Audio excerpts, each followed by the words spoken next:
നമസ്കാരം. രണ്ടാം ബാർക്കോഴ വിവാദം കേരള സർക്കാരിനെ പ്രതിസന്ധിയിലാക്കിയിരിക്കുന്നു മാത്രമല്ല, ആ വിഷയത്തിൽ ഇ.ഡി. അന്വേഷണം തുടങ്ങാൻ സാധ്യത ഏറെ ആണെന്നും ഇപ്പോൾ ചില വിവരങ്ങൾ പുറത്തു വരുന്നുണ്ട്. കള്ളപ്പണ ഇടപാട് ഇതിനകത്ത് നടന്നിട്ടുണ്ട് എന്ന സംശയമാണ് ഇ.ഡി. ഈ വിഷയത്തിൽ ഇടപെടാൻ ഒരു സാധ്യത കാണുന്നത്.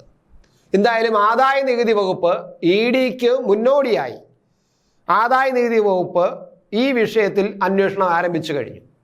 ബാർ ഉടമകളുടെ കേന്ദ്രസ്ഥാനം ഒരു ഓഫീസ് തുടങ്ങാൻ വേണ്ടിയിട്ട് തിരുവനന്തപുരത്ത് PMGയിൽ 6 കോടി രൂപ മുടക്കി ഒരു വസ്തു വാങ്ങുന്നു. അതിനു വേണ്ടിയിട്ടാണ് അതിനുവേണ്ടി വസ്തു വാങ്ങുന്നതിനും കെട്ടിടം വയ്ക്കുന്നതിനും വേണ്ടിയുള്ള കാശുണ്ടാക്കാൻ വേണ്ടിയിട്ടാണ് ശബ്ദ സന്ദേശം അയച്ചത്. കെട്ടിടം വയ്ക്കുന്ന കാര്യം പിന്നെ പറഞ്ഞില്ല, വസ്തു വാങ്ങുന്നതിന് വേണ്ടിയാണ് ശബ്ദ സന്ദേശം അയച്ചത് എന്നാണ് ഇപ്പോൾ അതിനെ രക്ഷപ്പെടാൻ വേണ്ടി ബാർ ഉടമകളെ കൊണ്ട് പറയിപ്പിച്ചിരിക്കുന്നത് സർക്കാരിൻ്റെ പിന്നിലുള്ള ആൾക്കാരും. പക്ഷെ അത് ബാർ ഉടമകൾക്ക് ഇപ്പോൾ വിനയായിരിക്കുകയാണ്. ഈ പറയുന്ന PMGയിൽ ഈ ബാർ ഉടമകൾ പറയുന്ന വിലയ്ക്ക് വസ്തു കിട്ടില്ല എന്ന കണക്ക് കൂട്ടലാണ് ആദായ നികുതി വകുപ്പിനുള്ളത്. ആദായ നികുതി വകുപ്പ് ഉദ്യോഗസ്ഥന്മാർ അക്കാര്യം അന്വേഷിച്ചു തുടങ്ങിയിട്ടുണ്ട്. PMGയിലെ സ്ഥലം അവർ വന്ന് കണ്ടിട്ടുണ്ട്. ആ വസ്തുവിൻ്റെ ഉടമയിലേക്കും അന്വേഷണം നീളും.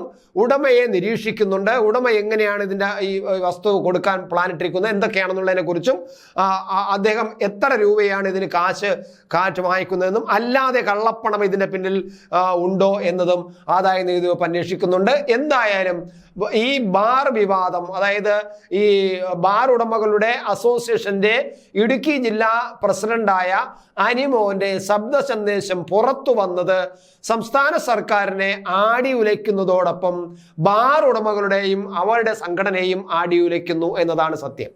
എന്നാൽ ഇതിനകത്ത് ഒരു കാര്യം കൂടിയുണ്ട്. അതായത് ഈ ബാർ ഉടമകളുടെ ശബ്ദ സന്ദേശം വന്നത് ഗൂഢാലോചനയുടെ ഭാഗമാണെന്നാണ് സർക്കാർ സംശയിക്കുന്നതും സർക്കാരിൻ്റെ ആൾക്കാരും സംശയിക്കുന്നത്. എന്തു വന്നാലും അതിൽ ഗൂഢാലോചന ഉണ്ട് എന്ന് സംശയിക്കുന്ന ഒരു സർക്കാരാണ് കേരളത്തിലുള്ളത്. എന്ത് പരിപാടി നടന്നാലും, എന്ത് സർക്കാരിനെതിരായ എന്ത് നടന്നാലും, ഒരു സമരം നടന്നാൽ പോലും ആ സമരത്തിന് പിന്നിലും ഗൂഢാലോചനയുണ്ട്.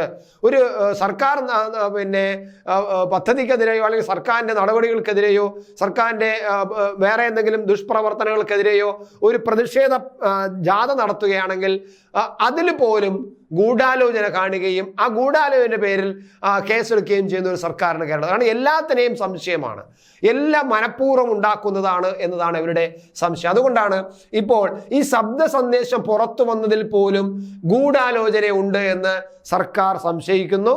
അങ്ങനെയാണ് മന്ത്രി രാജേഷ്, അതായത് എക്സൈസ് വകുപ്പ് മന്ത്രിയായ രാജേഷ്, ഈ ശബ്ദ സന്ദേശം വന്നതിനെ കുറിച്ച് അന്വേഷിക്കണമെന്ന് ആവശ്യപ്പെട്ടുകൊണ്ട് വിജിലൻസിന് അല്ലെങ്കിൽ ക്രൈംബ്രാഞ്ചിന് പരാതി നൽകിയത്. പോലീസിന് പരാതി നൽകി, അത് ക്രൈംബ്രാഞ്ചിന് വിട്ടുകൊടുത്തു. മന്ത്രി നൽകിയ പരാതിയാണ്. പക്ഷേ ഈ മന്ത്രി നൽകിയ പരാതിയിന്മേൽ പോലീസ് അന്വേഷണം ആരംഭിച്ചിട്ടുണ്ട്, ക്രൈംബ്രാഞ്ച് അന്വേഷണം ആരംഭിച്ചിട്ടുണ്ട്. പക്ഷേ FIR ഇട്ടിട്ടില്ല. പോലീസ് അന്വേഷണം ആരംഭിച്ചു, പക്ഷേ FIR ഇട്ടിട്ടില്ല, കേസ് എടുത്തിട്ടില്ല എന്നർത്ഥം. കാരണം മന്ത്രി കൊടുത്ത പരാതിയിൽ പോലും FIR ഇടാതെയാണ് അന്വേഷണം തുടങ്ങിയിരിക്കുന്നത്. എന്തിനു വേണ്ടിയാണ് FIR ഇടാത്തതെന്നാണ് നമ്മൾ ആലോചിക്കേണ്ടത്. അതായത് FIR ഇട്ട് കഴിഞ്ഞാൽ അത് EDക്ക് പെട്ടെന്ന് ഈ കേസിൽ ഇടപെടാനുള്ള ഒരു വാതിൽ തുറക്കലായിരിക്കും, ഒരു സൗകര്യം ഉണ്ടാക്കലായിരിക്കും FIR എന്ന് പറയുന്നത്.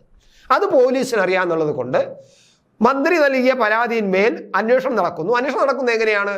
ഈ ശബ്ദ സന്ദേശത്തിൽ ഗൂഢാലോചനയുണ്ടോ, ഇത് മനഃപൂർവ്വം ഈ ശബ്ദ സന്ദേശം സൃഷ്ടിച്ച് പുറത്തു വിട്ടതാണോ, സർക്കാരിൻ്റെ ഇമേജിനെ തകർക്കാൻ അല്ലെങ്കിൽ സർക്കാരിൻ്റെ നയത്തിനെ ഇല്ലാതാക്കാൻ, അങ്ങനെ ഒരു അന്വേഷണമാണ് മന്ത്രിയുടെ ഇതിൽ നടക്കുന്നത്. എന്തായാലും ഈ FIR ഇടാതെ എത്ര കാലം ഇങ്ങനെ ഒരു മൊഴിയെടുക്കൽ, ഇപ്പോൾ അനിമോന്റെ മൊഴിയെടുക്കുന്നുണ്ട്, അതുപോലെ മറ്റു പലരെ മൊഴിയെടുക്കുന്നുണ്ട്. മന്ത്രി ഇവിടെ ഇല്ലാത്തത് കൊണ്ട് മന്ത്രിയെ ഇമെയിൽ വഴിയോ അതല്ലെങ്കിൽ മറ്റെന്തെങ്കിലും ഓൺലൈൻ സംവിധാനം വഴിയോ മന്ത്രിയുടെ അഭിപ്രായം മൊഴിയെടുക്കാൻ, അല്ലെങ്കിൽ അഭിപ്രായം, മന്ത്രിയുടെ മൊഴിയെടുക്കില്ല, മന്ത്രിയുടെ അഭിപ്രായം ചോദിക്കാൻ ശ്രമിക്കുന്നുണ്ട് പോലീസ്.